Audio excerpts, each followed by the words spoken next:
Put your right hand in the box. What's in the box? Pain. Stop. Put your hand in the box. I hold at your neck. The gonja box. It's not fear. Fear is the mind killer. And fear is the little death that brings total obliteration. I will face my fear. I will make it to pass over me and through me.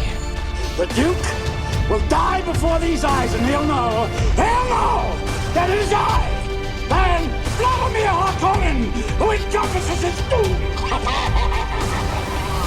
The Sleeper Awakens. First of all, before we get into this, I just want to do my expressive vocal warm-up for the show. Sure.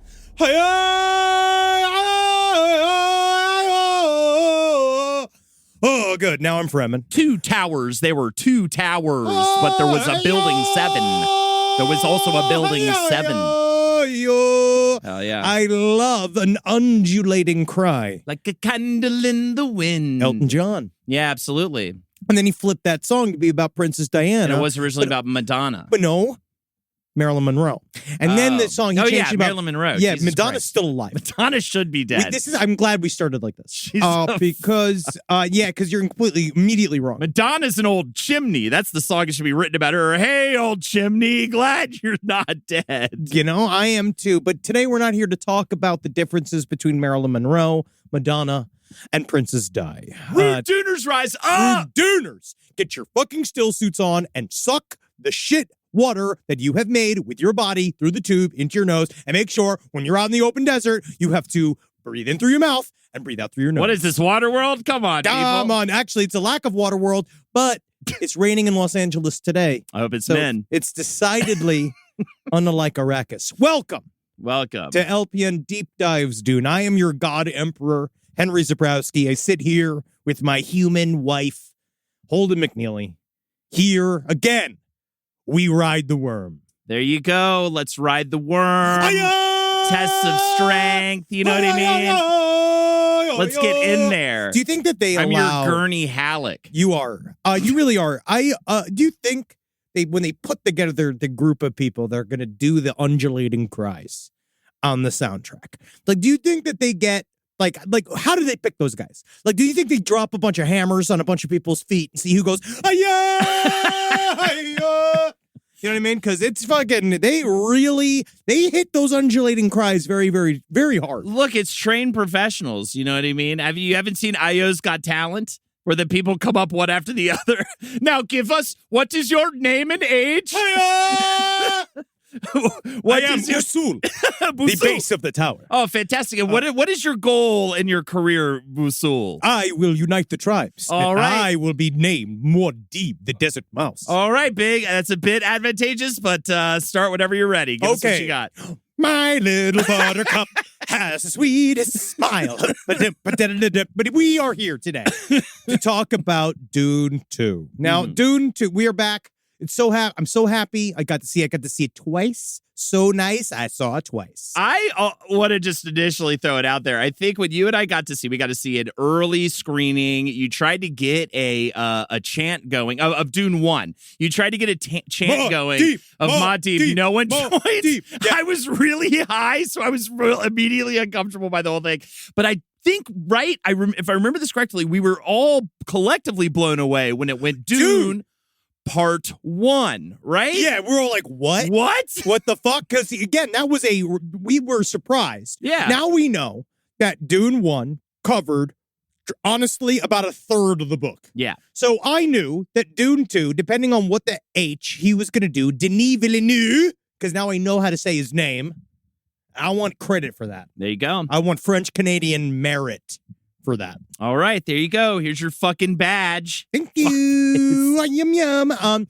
But so we were like, well, Dune 2's got a lot to cover, unless now I had heard aforementioned there was rumors that there was going to be a third Dune movie. So going into Dune 2, I was a little concerned that we were just going to get the second third of Dune. Oh, like God, and they were going to be like part 2 of 3. I thought that when they got to, there was like a point because also the movie's it's long but suitably long. It ramped up as it went. We're gonna go longer. Just so you know, before we even begin, spoilers. We're going to be talking about the entire film and all of our That'd opinions be fun on if we it. just danced around everything that happened in the movie. People get mad either way. Vaguely. I liked how there was sand. Yeah, I mean, maybe worms. It's most of the reviews. You just gotta say it because Eddie just barely said a thing about True Detective season 4, and a lot of people got upset.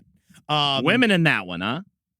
Yeah. Was that the thing? No, Jodie Foster's good in it. We just said in the end is that it wasn't supernatural, but then everyone freaked out. That's spoiler. There you go. But it's also then we realize it's actually not a spoiler at all.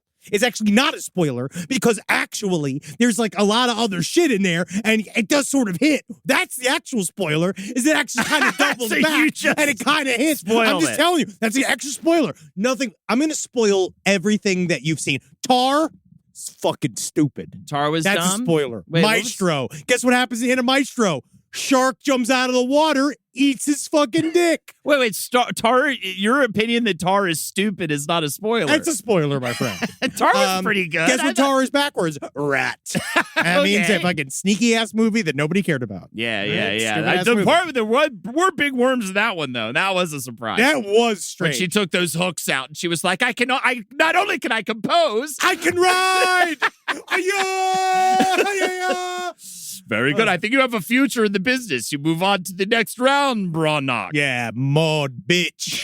Now, so back to Dune 2. So at the very beginning of Dune 2, I was a wee bit concerned because as the movie's going, you're like, oh, they got a lot of ground to cover. Oh, we're going to do. And then the surprise third act of Dune 2, I think, is one of the most exciting pieces of sci-fi action film since Empire Strikes Back. Yeah. This is definitely the Empire Strikes Back of this sequence of films. Because now we know that Denis Villeneuve plans a third film. Yes. So the Dune 2, as just a general sort of like mock-up, it covers the last 2/3 of the first book of Dune. Hey, can we just back up real quick? I just want to say in general thought about the movie. It was like a action ballet or something. It was so like music filled and so like the soundscape in the theater really is a movie to see in the theater. My seat was like rattling the entire time. In a way that I love, because this is what's funny is I've bitched about Tenet so fucking hard, and part of that was how obnoxiously loud Wait a second, it was. but what's complaining about Tenet? It's the entire movie. I hated Tenet so much. I love Christopher Nolan, and I recently rewatched. I love Christopher Nolan. I rewatched Tenet, and I rewatched Inception. Uh-huh. I don't know if it's good. I don't think it is. I don't think either one of them were I good. think Inception's I think they're maybe beautiful. good, but Tenet is beautiful. It did. Tenet was so bad it made me rethink my thoughts. It made me question everything how I felt about Christopher Nolan as a director. That's what Inception did to me. I watched it on a plane recently, and I rewatched it, and I was like, wait, is this just like trying to sell like this overly masculine, badass, complicated puzzle box thing? Well, it's an hour and a half of exposition. Yes, just to set up an action scene. Yes. Well, so Dune 2, what they do great. They nail it. They do the opposite of Tenet. Even though the sound was oppressive, I was there for it. It was beautiful. It was like just. They hit the ground running. Now, just so you know, so Dune 2, we get a lot of got a lot of messages. People say like, oh, you know, these companies pay you for good reviews. I wish, because I would. I'd take that fucking money and I'm going to go straight to goddamn China. HelloFresh, bitches. Yeah, buddy. But glass. Blue Aprons and fucking snitches. It does work, man. HelloFresh, honestly, is a really wonderful meal service. I just did a sponsorship for them on Twitch, so thank you for giving me money. HelloFresh. See, we can be. We can do it. We can do it. But Dune 2, this is my honest review, is that it was not, I hate to say it's not surprising. Denis Villeneuve is an amazing director. Yeah. And what I also love is that we get to sit here and critique the extremely hard work of some of the finest artisans in filmmaking. And we're just two fat dumps. Yeah, totally. The only thing we are allowed to critique is fucking sandwich artists at Subway. Dude, and I'm allowed to, and I do. Absolutely. And they're raising their prices. I read them to filth. Go to Subway. It used to be meatball, now it's chicken bacon ranch, and neither at this point because I haven't eaten there for so long. Don't eat there anymore. Yeah. You don't want to do that anymore. Okay. Just eat the meat. Just eat piles of meat. Okay. We're doing that tonight. Here's the Yeah, that'd be fun. So at the top, it was like, it wasn't, again, I'm not surprised, but Dune 1, my main takeaway from Dune 1 was that it was beautiful stylistically, but it did feel like I was excited. I was happy to see it. Loved Baron Harkonnen. Loved, at the time, like I loved Timothée Chalamet Ding Dong as young Paul. I thought that he was good as the sort of confused man. Rebecca Ferguson is Dunkalicious. She's an incredible Jessica, and she's beautiful and she's powerful. All in the first one. Johnny, you're like, oh, what are they going to do with Zendaya? Obviously, they need to bump it up. The main true speed bump in Dune 1 is touchy. Watch it. Full disclosure. Ooh, watch it. Someone that might be identified as my brother-in-law works for a company owned by Jason Momoa. Ooh, So, I really like his vodka. the Tequila. vodka is fine. Vodka. It's good. The vodka is good. His vodka is good. Okay. No, I'm trying to say this, and as many things, I think that he seems like an affable man. Okay. That's He's- a nice thing you said about him. He's a generous boss. That's another nice thing you've said about him. But I still feel as if he's not Duncan, Idaho. It's hard right? to. Okay, I will say. Because you notice they steal the attributes from Gurney Halleck that are in the book and they Yes. give them to Duncan Idaho. Yes. Duncan Idaho is supposed to be sort of this mysterious dude that's in too deep with the Fremen, that's actually sort of kind of inspirational to Paul, but he's dark, he's twisted. Yeah. He's so loyal to the Atreides that he's the only one that would accuse Jessica of being a traitor, which they took all that out of the movie anyway, right? That was Dune 1. And he was also, and he's so loyal to the Atreides to a fault that he becomes the number one assistant to the God Emperor of Dune, Leto II, as the last remaining a piece of the Atreides, like pure loyalty maxim that they have, that the entire family abides by, right? So we now know that Jason Momoa is probably going to come back in Dune 3 if it does come back. Okay, I was going to say, I was like, everything I was going to maybe say is feels like a spoiler about. We're all, dude, this is spoiler town, baby. Okay, we're in spoiler city And about even we the have future no books, even the books.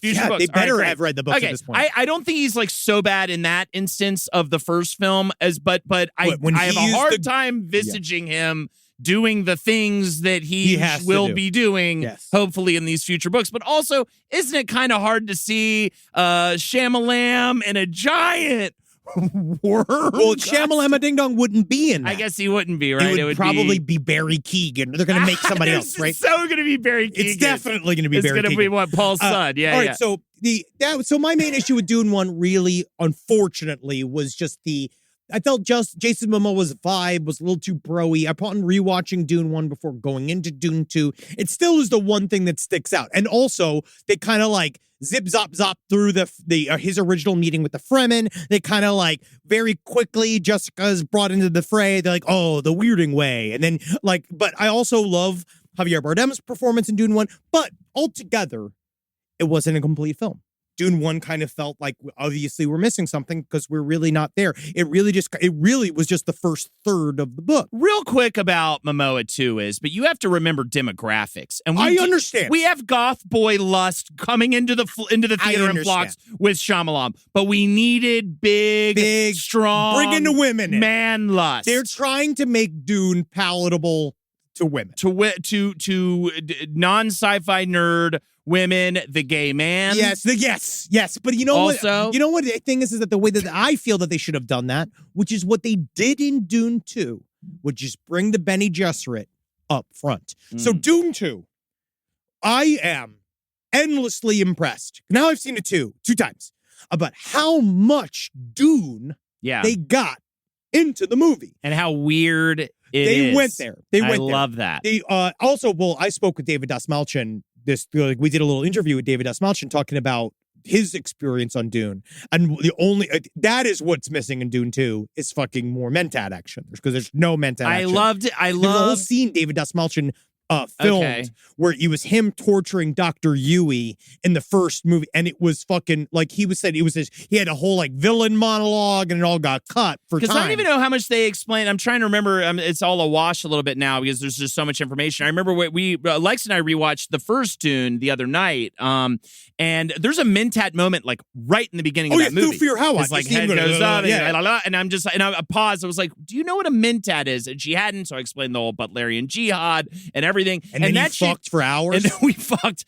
I got in her butthole, dude. Which she never lets me into that hole. Yeah, that man. is a forbidden hole right the there. worm rides again. That was the thing. She was like, "Get the worm bucket."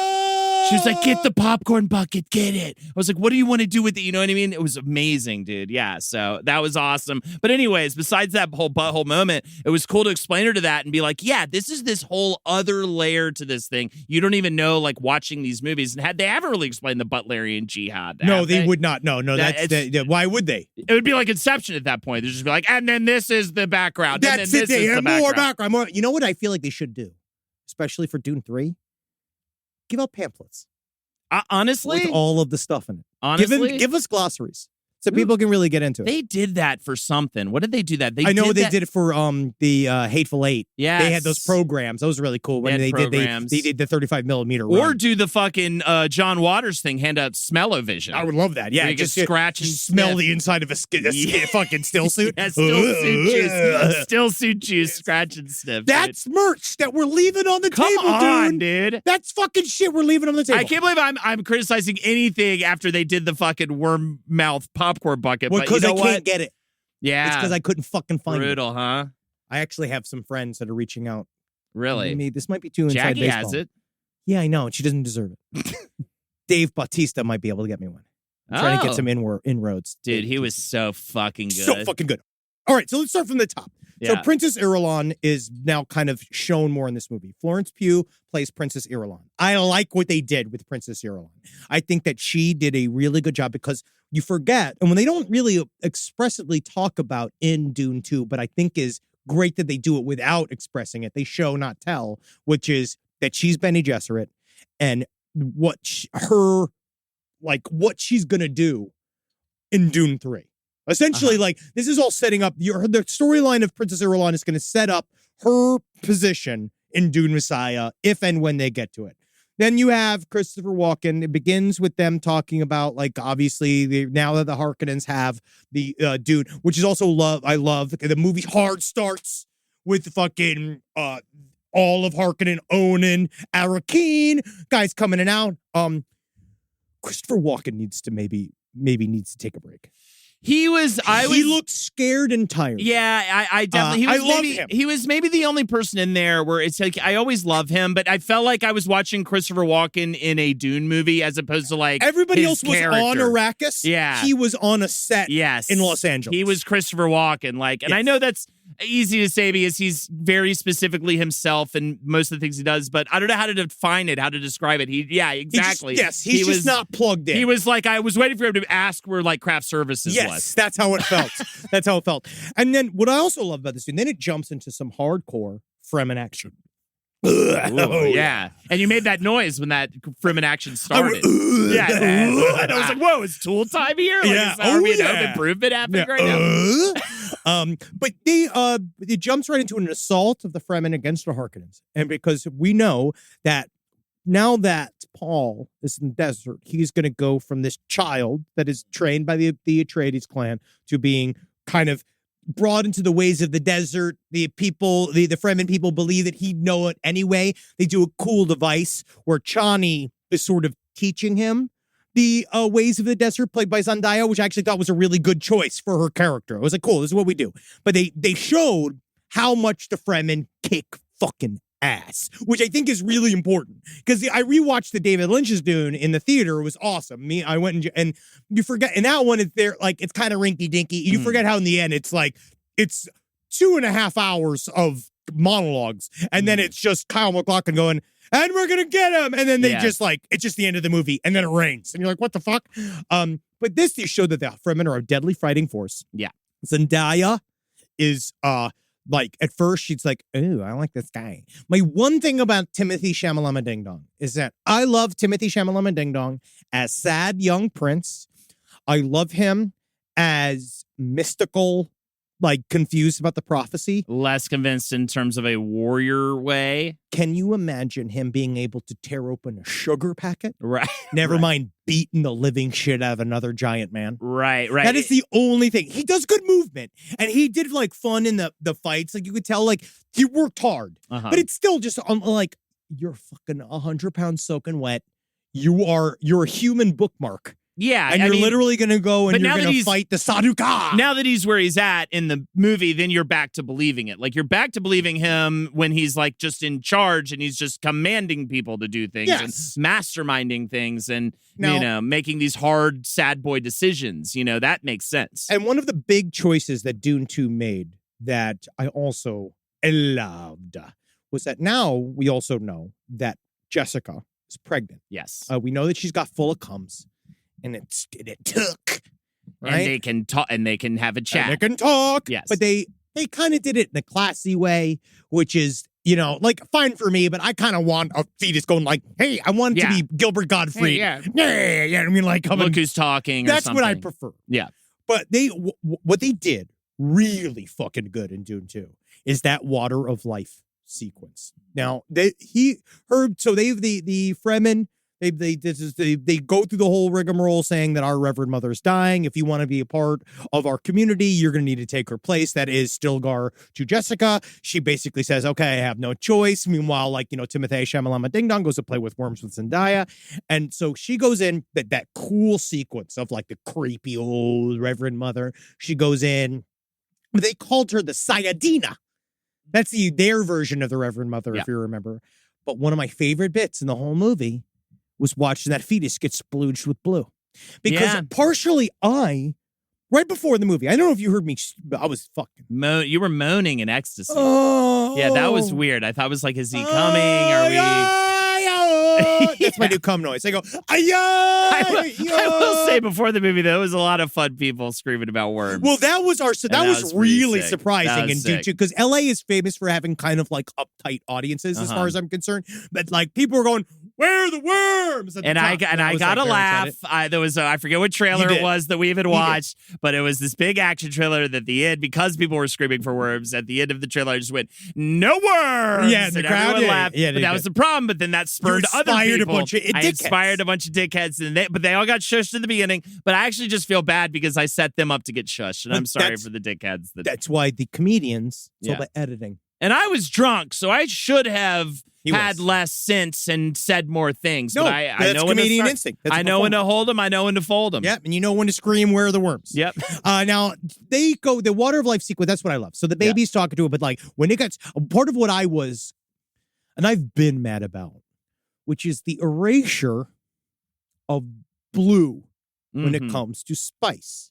Right, so in Dune 2 and the beginning of Dune 1, you see to them they make the spice look a bunch of shiny crystals. Mm-hmm. But my thing is that remember flavonoids? Yeah, they used to put in gum. Flavonoids. Yeah, totally. Yeah, and they had that whole thing where a bunch of women wanted to marry him or be with him or whatever, and then they all got you know what I'm talking about. But these guys they got sparkles in there, and my thing is that spice is fucking blue, which is why their eyes turn blue. Right. Why in the living fuck would their eyes turn blue? It's our life if the spice water right here isn't fucking blue. Right. And they go and look for the spice and they look for the shiny patch. And it's like, what is this? Cher's underwear drawer? I am looking for fucking blue spots. Right. That's where the spice should be. Now, why is this so annoyingly important to you? I don't know.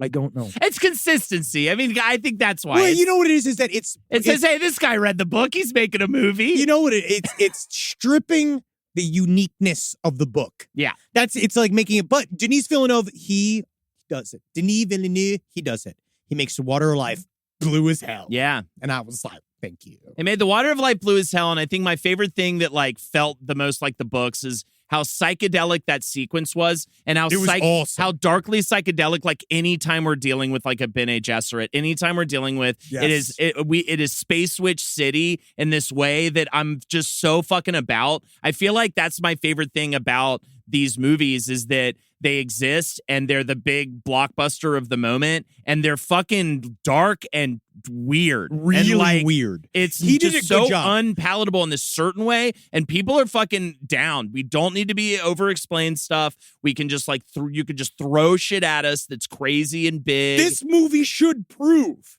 that you can stop spoon-feeding us garbage. And talk about jumping away from the same old formulaic structures of the MCU and everything recently, which I've just have so much fatigue on, much less with sci-fi and Star Wars and everything. Star Wars, I forget what movie it was. I think I was watching that fucking Luke Skywalker origin movie, right?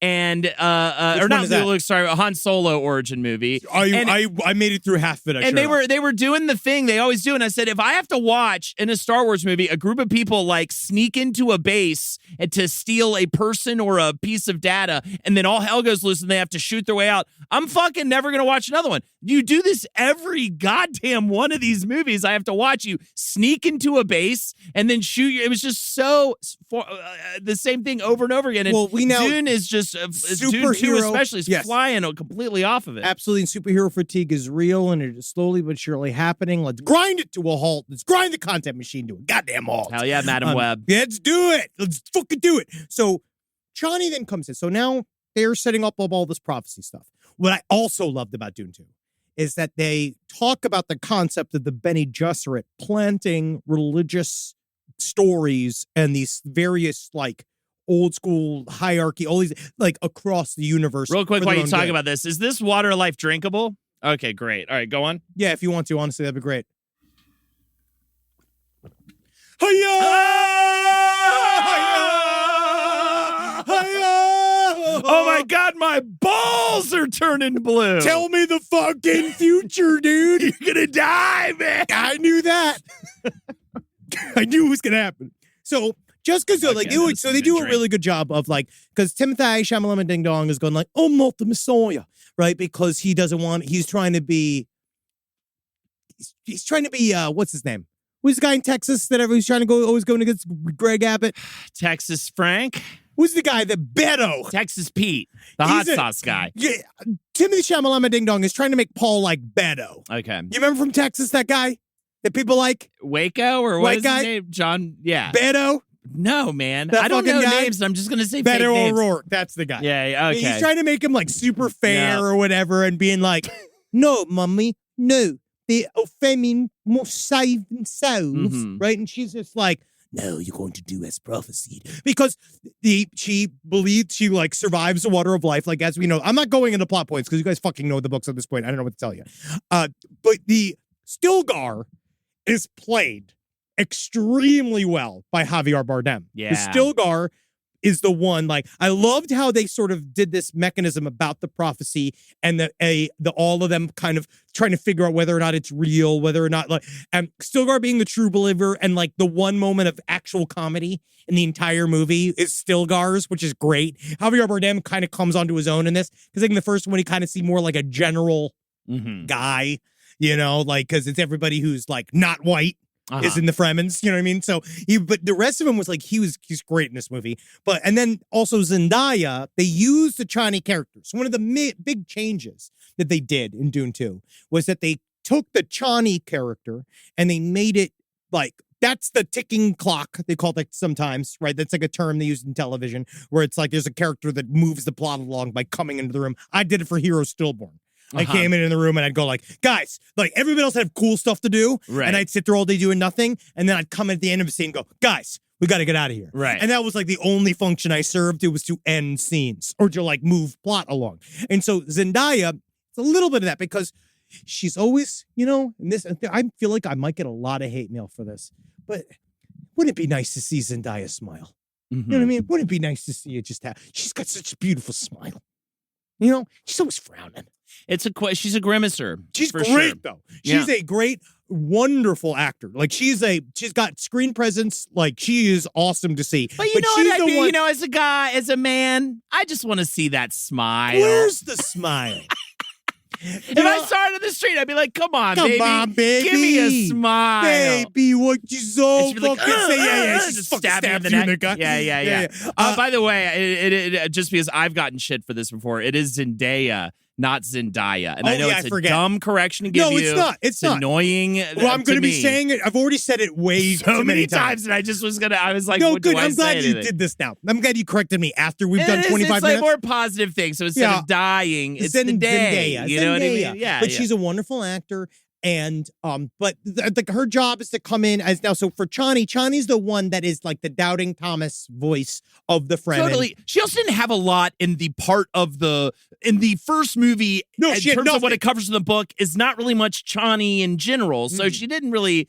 I don't know how she would have been given more in the first movie. If you see we're going to get to the end of the movie, but I think that what they're hinting at, I'll talk once I get to the ending. I think there's a hint of what they're trying to do with Chani for the third film. But I love her position in this movie. Yes, they did a great job with her. Because she's trying to sort of like, she's the one grounding Paul. First, Paul's on the fence. Again, where Timothy Chalamet Ding Dong really sings is that he comes in, he does the push That and was pull. weird when he really sings. He starts going, I am a friendly boy. Riding the worm back and forth. I'm riding the worm into And that whole the part north. is like, I'm Willy Wonka here to say I like making chocolate every day. I was Don't like, bring wow. up. I hated that rap sequence. Wow. Don't bring up Willy Wonka here. I Did you can't wait hear to him see sing it. a song? I want to see it. It's the Paddington director. I like I musicals didn't like Paddington. again. I like musicals. I now. didn't like Paddington. Thought that was fucking What? stupid. Yeah. How? Thought it was stupid and Paddington 2? dumb. Yeah. Was great. Hated it. What about the porn parody? That bear got fucked. There's a porn parody of Paddington? I'm sure there is. Fucking whoa. Yeah, I don't know, called Paddy Wagon. To get back to it. So now they are the next best part, which is, so we now see Chani. So they're all saying, oh, you know, the Muad'Dib, the Lisan al-Ghalib, the voice from outside.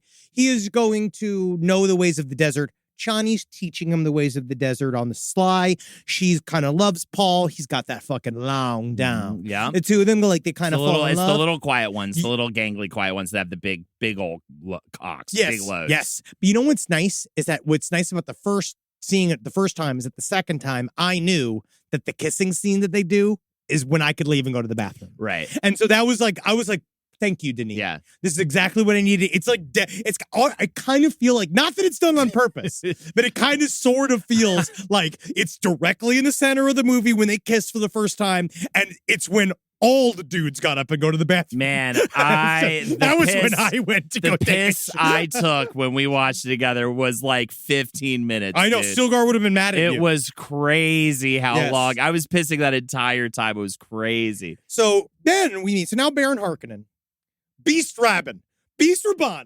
What Dave Bautista does in this movie Yeah, is he's so good. fucking great. He freaks me. I mean, he's just so, He's so good. Yeah. But he does this thing, which I loved what they did with Beast Rabban, that they made him weak.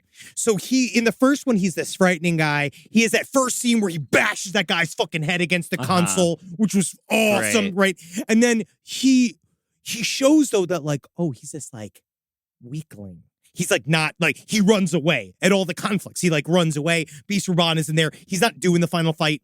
And then they introduce who I think is the sleeper best part of this entire movie, soon to be my favorite actor, fucking Austin Butler as Fade Routha is fucking good. And then the part where he's like, hey, you can do anything on a rack, but don't step on my blue suede shoe. I just gonna think is, if you don't know, he played Elvis in the They movie all Elvis, know. and he couldn't. He He couldn't said get he out of the couldn't accent. drop the accent. He couldn't get out of the accent. But then what he did apparently, when we talked a little bit when we did that David Dasmalchian interview, but it's fucking great, where he, I guess, prepared a Stellan Skarsgård impression. Yes, So that he would sound like Stellan Skarsgård. Yeah, I saw this, And he was great. he surprised the director. He surprised Villenueve. And there's a couple moments where he said something. I was like, you know, he just sounded like Billy Skarsgård. Like he's so good at the thing where I was just like, is that Pennywise? And I was like, no, that he's very scary. He's great. He does less than more, which is so much better than anything else. Again, super happy they did the Lady Fenring plot. Like, what am I also finally Stellan Skarsgård gets to do something good. I feel how do I say this? I feel like he was wasted in the movie. I feel like Baron Harkonnen wasn't really properly celebrated, but I'm glad that he did finally kill 2 people. Yeah. Not boys.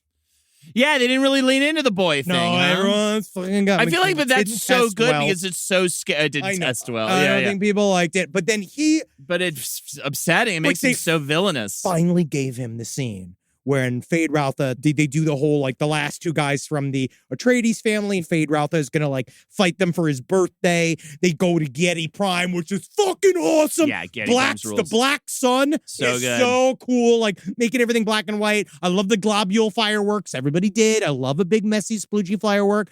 But Baron Harkonnen, when he is looking down, and he's just like, yes.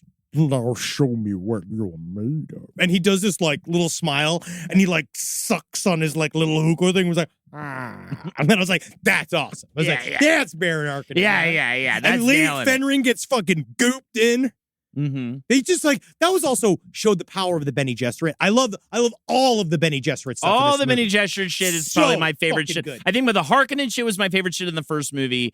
The Bene Gesserit stuff in this is so fantastically nailed, and like I said, psychedelic but intense and dark. Denis Villeneuve knows Dune. Yes, he knows the books. I think at first, not that I was ever truly worried because he's a master filmmaker, but in the first one, you're like, okay, stylistically, I like the style and I like the vibe, but still, it's like, we got a lot of Dune to get to. That's how it kind of felt. But when like Dune 2, I was like, this guy fucking knows exactly what's going on because he does all of the biological, political stuff that the Bene Gesserit does, like that scene with Lady Fenring being like, the bloodline is secured, which like, oh yeah, she got that cum. Mm-hmm. And then fucking Feyd-Rautha, that scene is great with Lady Fenring, and she's walking through the hallway, and he's like, "Oh, you're lost." And then he comes behind her with the knife. It's fucking great. It's the minimalism of the dialogue meeting with the maximalism of the soundscape and visuals, right? So good. And that is working so well for me. And I think, again, not to keep shitting on something like Inception, but like I almost... Like my memory of the movie, there's no is like if you had said to me the next day, like, wow, there was only like 3 lines of dialogue in that entire movie. Wasn't that crazy? And I would have been like, yeah, that was like amazing. Like, and yet they're telling all of this story. You're getting all of it. Beautifully done. It's completely incredibly done. And then I love the trip to the south, all the stuff where Jessica's getting scary. I love Jessica getting scary, knowing that something scary is coming. We are starting to kind of feel this sort of icky feeling of maybe this holy war that Timothy Chalamet Ding Dong is talking about. Like, he does a good job with that. It's still more like, bro, bring on the holy war, dude. Because I'm excited to see it, of course. Now, Feyd-Rautha, the attack on Sietch Tabir is great. I would say one of the weird things is I love the reveal of her being Baron Harkonnen's daughter. Yeah. We wanted to talk a little bit about the fact that Timothée Chalamet Ding Dong fucking was roasting Austin Butler for his skincare routine. Yes. When it's like, but if you look at that, that's a lot of makeup. And I know what it's like to put things on every day like this, and it does irritate your skin, Timothée Chalamet Ding Dong. And you get to go home. Fuck you for not night, having an intense skincare routine as well, Timothée, because I don't buy it, first of all. Look at that fucking perfect I get it. Oh, I don't do anything. Because you're banging a Kardashian. How old is he now? 67. Yeah, it's crazy. Good. Oh, he's 28 years old. 28. He's gonna age out soon. To be 28 again, but except for we were all puffy and chain smoking cigarettes. I look like dog shit. We look probably at our worst at this time that he looks his best. Yes, he's doing really very well, and he will continue to look good. Mm-hmm. He will do well. And Kylie Jenner looks like she's 95 years old. Yeah. She just looked like I don't know. I don't get it, but they get to look moody together. But yeah, they go really nice. Yeah, they get to. They both get to not eat purse together. Their lips together. Yes. Yeah, exactly. And smoke cigarettes at the Beyonce concert. Another great part about this movie. Wait, did I just say she soft launched her breakup? Yeah, she said, I don't know. Fucking, I don't even know. What does that I don't know. It mean? means nothing. It means nothing. But another awesome factor of Dune 2 is with the unfortunate lack of Jason Momoa. Okay. You see how that sounds good? Is that it left room. You lying? For the incredible performance of Josh Brolin. Yes, he killed it. It left the room for it. They played the balisette, and everyone like, oh yeah!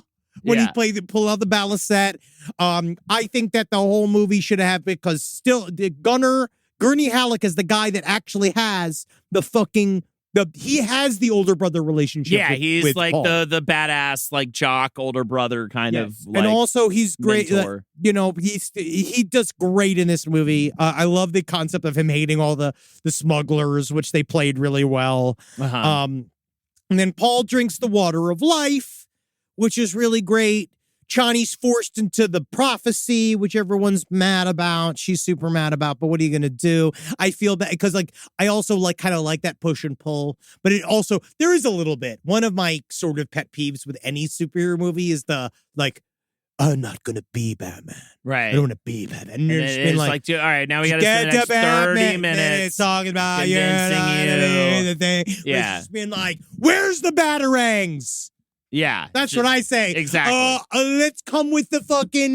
Give me the toys. I want the toys, bro. Yeah, I want to Where's see the the boy Batmobile, plays dude? the dirty little I don't toys. care about your bullshit. I want you to kick the Joker's ass. Yeah, dude. I just want to watch you lift weights for 5 That's minutes and then go. What happened? Yeah, what happened to the old training montage? Where's the training I don't montage? need to be convinced of your emotional core. Actually, there was a bit of training montage in this. There, a little bit. A little bit. But there was no Yeah, The exactly. best There was exactly. You can make it. Yeah, yeah. Gonna let you down. Exactly. If you Motivational indie can't songs. make it on Dune, can you make it anywhere? I want to sell me chocolates. I'm Willy Wonka. Oh. I can't believe I'm on this desert called Arrakis. When he got Marcus dressed up as Willy Wonka Yeah, I for the saw. makeover stream, and then he was sort of doing this character that we realized it was Billy Wonka. Like he was going like, "Yeah, I'll fill you." It was Billy Wonka, the candy landlord.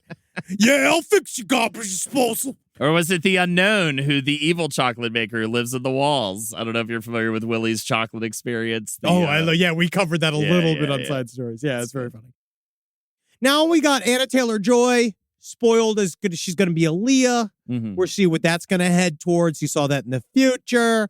I loved all this. I love the Southern Fredman was really crazy. You know what they did great? Again, it's a lot of greats, is the worm writing. They actually made it look dangerous and crazy. Of course. And they made it really, really, well, you have to you have it to nail the felt it. worm writing. I mean, isn't that the whole crux of the whole? I mean, the whole fucking thing relies on the worm writing being cool looking and crazy. It does, right? It does, in my mind. I mean, I thought that they really Even in showed the how book, it's difficult like- it would be to write a worm. Even in the book, it's just like, oh man, it might happen, it might not happen the next 400 pages, but if they get on those fucking worms, you bro, know for a it's gonna fact, be though, crazy. they are gonna worm it up. And then they now. do it, and he describes it really well in the book. But yeah, if But they I had do dropped wanna- the ball on that, it would have been crazy. I want to do, obviously there's been a lot of tension on this trial, and I want to say I stand with the people that feel that the worm wranglers should be held accountable for the amount of worms that ate people on this set. And That yeah, is it true.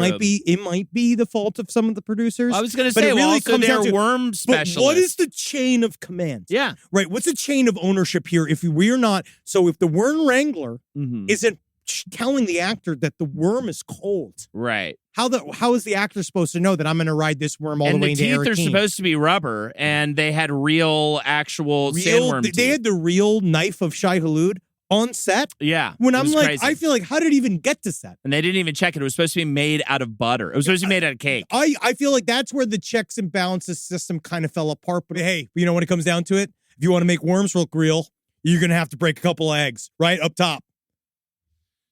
Wait, why? I'm sorry, I shouldn't have. I brought you in on that. I brought you in on that. So we'll get to the worm writing. What does eggs have to do with any of this? Eggs. Don't you fucking worry. This is so. Hopefully they're So going to wait, do well. the worms lay eggs? It's Is what you're saying? it's a bit. Okay, it's a fucking bit. So they lay eggs. Is what you have to break the eggs to release the spice. You will never be able to face my legions of Saduka. No, can you give me lottery numbers if you drink more of the water of life? 14. Z. I think I'm getting bad numbers The here. prophecies and abortion. So Michael. So we get into, they bring Christopher Walken. So yada, yada, yada. leads up to the best sequence of the movie. So at this point, truly, but that's what I was kind of saying before, where now the movie's going for like 2 hours and 15 minutes. And I was just like, all right, he rides the worm. Yeah. And I was like, oh no. Are they going to cut this off before? Are we going to have is Dune 3 going to be just this battle? Like, is that all it's going to be? That's what kind of thought they was going to do. But thankfully, I was like, they started picking up the pace. And the worm attack onto Arakeen. Great. Fucking killer. They show up. Cavalry shows up. It was good. Everybody gets fucking murdered. Yeah. And then Irulan comes in. Again, a little moment that takes me out. Christopher Walken shuffling into the throne room after they have taken him by Who should have played him that role? I feel like you can stunt cast it. You know who should have been, man? You know who really should have been if this was back in the day? If we could have done it, Santa Claus? Paul Rubens. Paul Rubens. Somebody like that, like an aloof weirdo, like maybe some other, because Christopher Walken makes sense, unfortunately, 10 years ago. Yeah. You know what I mean? Where like he's a little, which I also kind of why they did it is because you're supposed to kind of see that the Shaddam Emperor is kind of on his last legs and all this kind of ending. You got to get but it they also. old. But the Dune 2 did great in explaining a little bit about the Lance Rod. They never said the term, but they kind of talked a little bit about that. Now I really want to talk about and then the fight between Fade Routha and Timothy Chalamet and Ding Dong was really good. These are my only. That was great. I have only one real gripe with the movie. The stuff after that with the whole sequence of. The only gripe I have is we've come this far, and if we've done so much Dune, and you're not going to have a baby kill Baron Harkonnen. Yeah. That's the only thing is that I miss having that. That is the best sequence upon rewatching the David Lynch's Dune. I just cackled. It's great. In that scene. We have to be like, you will have to face the revenge of my brother. And then she's like, that's my favorite. It is the absolutely trying to avoid the Darth Vader. Yes, We've I understand. We've done so well up to now. It's very this serious. Is such a fucking risky move to try to have that happen, right? Yes. And it might have made the movie more talked about for years to come. But would it have given us another movie? Because even Maybe just not. the cuts to the embryo made people being like, this is weird. Yeah. And you're like, this is Dune, bro. Yeah, Wait till Dune. fucking the next two books where you have 2 5-year-old twins that talk with the minds of 1 million-year-old people. Yeah, exactly. And We're then not one just of sneaking into a base to steal a princess for the fucking 12th time. No, a baby kills the main villain. Yeah. And it's incredible. And also, are we going to do the thing where he sees through the eyes of his child? Remember the end of Messiah? Like him seeing through the eyes of his child in order to kill Skytail? Are we going to see that? And this is kind of where I think that they're going to set things up a little differently for Dune 3. Now, at the very end, we now know. Yeah. Paul is one again. Paul is one. The good guys won. And this is where we really Good guy? Question mark? Exactly. We don't know. This is where Denis Villeneuve truly understands Dune. Because Dune Messiah shows that, yes, if Luke Skywalker wins, eventually Luke Skywalker is going to be a sellout. Right. It's what happens. As soon as you get... It's going to be a little bitch. You're just going to become the dictator that you so fought against. You're going to become dad. You're going to be. You're going to have to. We all do it. Yeah.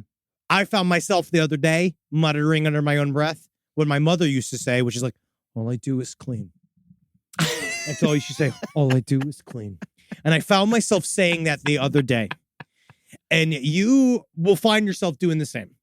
Paul. Shamalama Ding Dong, because you're going to end up becoming, he finally hints that, it actually might not be good that the prophecy has come to pass. Because yes, now the Atreides do have the power of Arrakis, but it ain't Duke Leto that's got the power over Arrakis.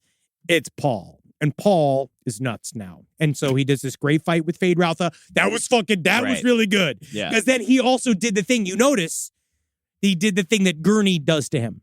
Right. In the first movie, where he gets stabbed in the shoulder, but he stabs him in the belly. Like, it's the same move that Gurney does. So totally awesome. Cool wink. Didn't love when the lady Ghostbusters showed up. I thought that was a weird way to try to get that reboot to happen again. I was like, I don't think this is appropriate at all.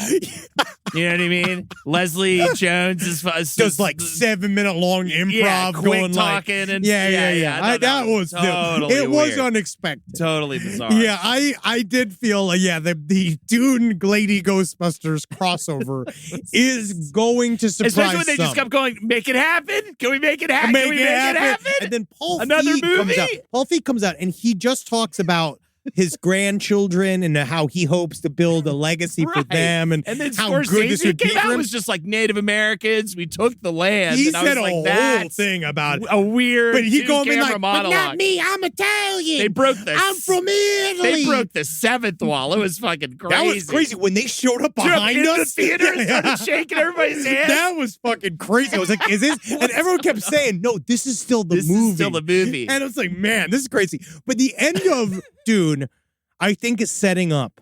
Because you remember how in Dune 2, they're in Dune Messiah, the books. Yeah. They Okay, yeah. set up You have the- to specify. Yes, in Dune Messiah, the books, they specify that there are people that are rising against Paul, like within the Fremen, like that think that the Fremen is fractured. I think they're going to make Chani a light villain at the beginning, where she's going to be like revolting against Paul. But then he does say in that scene, she'll get over it in time.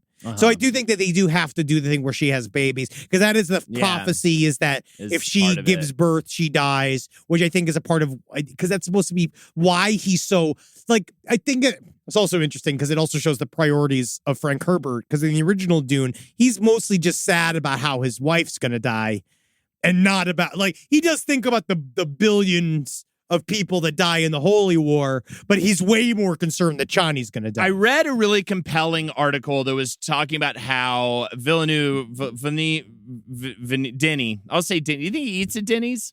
And he's like, hey, I'm Denny. You know, he tells the waiter or whatever. Anyways. You just got your French-Canadian merit badge taken from you. So I think that he, from what I was reading, at least from what this person speculated, is that he was sliding stuff in his movie version more towards this whole concept of like making the whole thing about this like anti-white savior thing, Which is right? what the books are Where about. it's trying to be. It's trying to say. The whole point of the books are to say The whole point of the books say John F. Kennedy is a fucking don't trust that guy. It was the whole point of the books, right? It was like be careful charismatic, pretty young, person. We are too quick to follow along with what they want to say. Especially somebody who says they're going to show up and wrap it all up and fix everything and all you got to do is storm that building. All you got to do. It's actually way more than that. Storm that building. It's actually way more. But I think that is definitely what they're trying to do with this, and I love that, especially when he comes in and there's that Fremen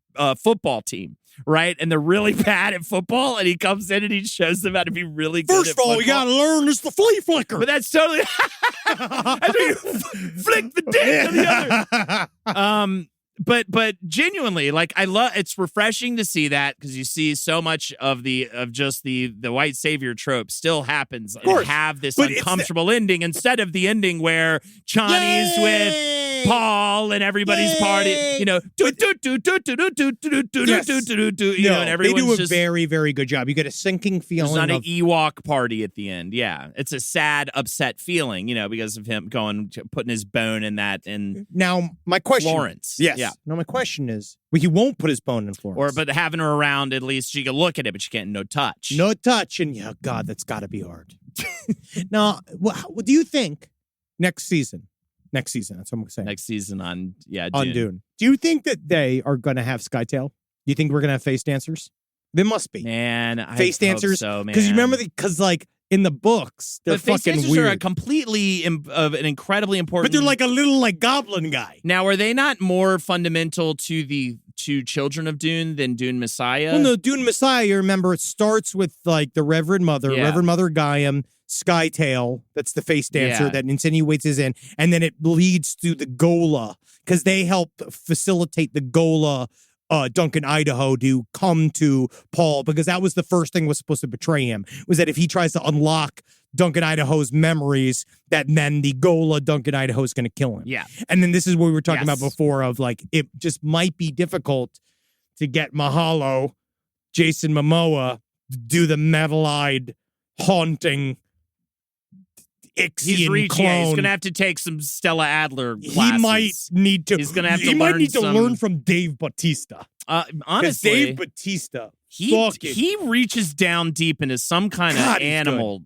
person. It's fucking amazing Yes. what he does. I believe that he's like not human. I believe that he's like a weird other type of He's a great entity. He's a truly just a great performer in a Because that's the thing. And then in actor. Guardians, he's like funny as shit, and He's he great. understands comic timing. He's And, saying like, now, though, he wants to get, like, the only thing I will say is that he's saying now is because he's saying he wants to get more serious, which I do understand. He wants to do more serious stuff. But he was great in Blade Runner, too. Yeah, He was also, that was like one of the, honestly, the only fantastic. part I really liked in Blade Runner 2049 was that Yeah. whole sequence. I loved it. And I like Ryan Gosling in it. I just felt like Harrison Ford was too old for that. And everybody, one thing about it, Blade Runner 2049 too, is that everyone else was in future clothes. Harrison Ford was in a t-shirt. I just don't think he was. Yeah, I think He was just in this. He just was they just just needed him, collecting man. money. Yeah, they just needed had him to do it. I mean, he's the walk-in experience of that movie. No, guys, this was like I don't know. This was just, it's so good to be back. Dune 3, we're gonna do this again, obviously. Any final thoughts before we leave them? Yeah, I feel like if your name's Gary or Sam, you should see this movie. I think that I want to try seeing it in different ways. I want to try cut my dick off and see it, or like eat a bunch of hot sauce and see it, something like that. You know, good, cogent. Shouts to the Texas, what's his name? Beaupert or whatever his name is. The guy Warren we brought Beaupert? up earlier. Yeah, No, Greg Abbott. No, but I O'Rourke. did see Beetlejuice the musical, and we did make a lot of jokes about how I was going to vape in front of a pregnant woman. Did you do it? No, but we got pretty lit up, dude. Lexi and I did. It was good. Oh, yeah. Beetlejuice the musical is pretty refreshingly, like, solid. You know what I mean? I know that we have too many of these, like, licensed properties that we keep making out of musicals out of them.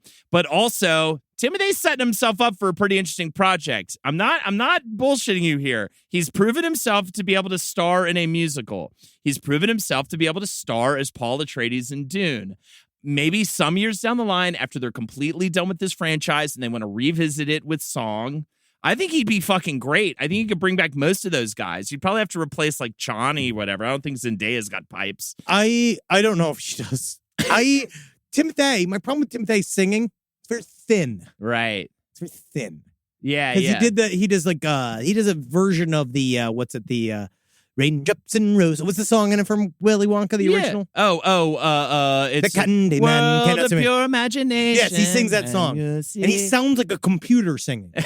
Like he doesn't sound like a man singing. But Timothy Chalamet Ding Dong, you have my Dune seal of approval. Blessed be. Blessed be. Blessed be the maker. I Blessed be his genuinely water. do want to say this. All bullshit and jokes aside, me being a constant piece of shit aside. Mhm. I don't know how you do that, but that's fine. It is absolutely a movie.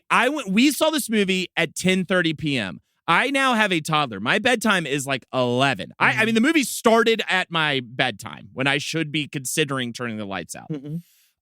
We had several drinks. We also had much eating at the Barney's Beanery. This was and it was bad, not bad food, but it was bad Chicken for you. nuggets. Food. Yeah, it was not a. I had tendies and not I a had food that makes you be able to like get up with a pep in your step, Well, right? what else? What is food that's going to get you up in a pep in the step? We're going to have salads at 8 o'clock at Barney's Beanery. I only had on my person at that point indica edibles. Yeah. So I ate a bunch. It wasn't a bunch. 20 milligrams of indica edibles. That's a good amount for me. I like to keep the tolerance low. Man, that movie did not feel like 2 hours and 45 minutes. It zips right past, man. I absolutely had a moment. We both did, like, close-ish to the end where we were like, just because it was 1:30 in the morning. Well, the worst, honestly, my main issue was that there was 45 minutes of trailers. Yes. 45. Killing and me. they're not even sci-fi movies. Killing It's all me. just like Anne Hathaway. Twisters. I was Twisters like, is sci-fi. it's horseshit. It sounds like what you do to fat kids at camp. You apologize to Jackie right Fucking now. She's been Anne- looking forward to that movie. Do you know your sister wants to be a tornado chaser? That's always been what she wanted. She fucking She only has- if a tornado she was has- chasing her way in her fucking vagina. All right. She has multiple tornado tracking apps. Multiple. I just want to We throw are it in out there. Los Angeles. There are no tornadoes here. So I will just say this movie was like a breeze. It will absolutely suck you in. I am such a Talk about superhero fatigue. I have over 2-hour movie fatigue. Oh, yeah, me too. And this did not went feel in like Avatar it. 2, I went to the bathroom 2 times. Yeah. And I hid in the bathroom. I literally was just sat on the Tenet, toilet, I just kept being leaving. like, can this be over? Tenet was the first movie I got to see in the theater But- after but COVID. What's not exciting about pandemic. Holden, what's not exciting about Tenet? I kept making up excuses to leave the theater Yes. to like sit. I text made and me stuff. miss smoking cigarettes. This movie Avatar wasn't 2 that. made me miss smoking cigarettes. And I think more importantly than any of that, with how formulaic this shit in the theaters is, it is a massive Hollywood blockbuster that feels like a wholly unique experience. it's a real movie, and it's Dune, man. Yeah, it's Dune, man. It is like our fucking current Shakespeare or whatever you want to call it. It is like our epic, beautiful, amazing shit, but done in a way that makes you go, fuck yeah, motherfucker! Yeah. You know what I mean? Bro. Yeah, man. So that's man, my last final take. Henry, go I out leave there, it to you. I See leave it some to you. Dune. Go buy David Lynch's Dune on DVD. Yeah. Bring him some money, okay? Because David Yeah. Lynch needs it. He's gonna be dead soon. Definitely He's eat the smoking too much. sativa edibles for that one. though, 'cause Definitely it sativa edibles. slows Yes. a dude. And it is unfortunate the end of that film is not good. But the one thing that also I will say, you know what I do miss? Space Navigators. Yeah, that shit was good. I miss a little bit of the Navigators in this, but There you maybe go. we'll see some Navigators in Dune 3. I'm hoping. Please let me read for Bijaz, Denis Villeneuve. That's what we're doing now. Please just let me Now be. we're just doing requests to be in the movie. Mr. Villeneuve, I learned how to say your name. Can you please just let me be Bijaz? I'll just be like a dumb Fremen that doesn't, You're not going to be a Fremen. You don't think they're gonna? You don't think I can play a Fremen? I feel that. You don't think I can play? Oh, Let's woke just Henry. say- Woke Henry doesn't think I can be a Fremen. Interesting. I don't. No, it's not the skin color. I think it's your body. Wow. Because I don't know if you look like a Wow. man that can carefully and silently traipse along Woke the Henry desert. fat shaming again. Wow. That's the opposite of woke. Interesting. I'm just saying that you need to. I'm just saying that you just don't. I don't know if I yet believe that you're one of the Fadaken. I could play Fangor Slimeskin. Yeah, that's the Fremen who's not good at anything. Yeah. You want to buy some of my socks? Yeah, they just- got holes. Honestly, in 'em. the reason why it'd be even worse to try to make him leave because just the racket he would do. I know snake magic. He's called It's 3 better than worms worm magic. already this morning. And it has been difficult, honestly, on all of us because we got to keep catching these worms. So go check out Dune 2. Give him your money and tell him Last Podcast Network sent you. Yeah. It doesn't do anything. I mean, Or again, Root we don't Dinner, get paid. Scream Root Dinners. Root Diners rise up. Rise up, bitches. And so now, the sleeper awakens. Are you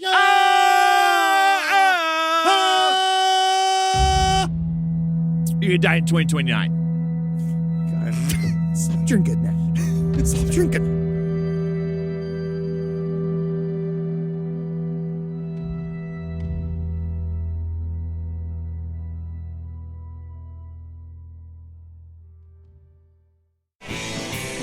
This show is made possible by listeners like you. Thanks to our ad sponsors, you can support our shows by supporting them. For more shows like the one you just listened to, go to lastpodcastnetwork.com.